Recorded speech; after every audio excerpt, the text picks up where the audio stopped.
છોટાઉદેપુરની અંદર વિદ્યાર્થીનીઓને આપવા માટેની હજારો સાયકલ બાદ આજે તમે દાહોદની અંદર પણ આ જ રીતની એક પરિસ્થિતિ જોવા મળે છે। મામા સાહેબ ફડકે સરકારી કુમાર છાત્રાલય દાહોદ, આવો તમને બતાવીએ।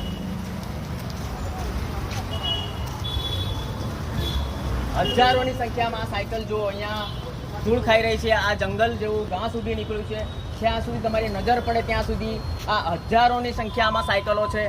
આ બાજુ પણ આ સાયકલો પડેલી છે, આ તરફ પણ તમે જુઓ, જ્યાં જુઓ ત્યાં સાયકલો પડેલી છે।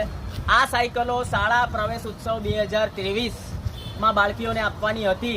2023નું વર્ષ પણ પતી ગયું, 2024નો શાળા પ્રવેશ ઉત્સવ પણ પતી ગયો, છતાં પણ આ હજારોની સંખ્યામાં જે આ સાયકલ છે, આ સાયકલો હવે આપવાને લાયક પણ રહી નથી, બિલકુલ ભંગાર પરિસ્થિતિની અંદર આવી ગઈ છે। દાહોદ શહેરની અંદર મુખ્ય માર્ગની ઉપર ITIની બાજુમાં જ કલેક્ટરશ્રીનું નિવાસ પણ છે। તો આજે અમે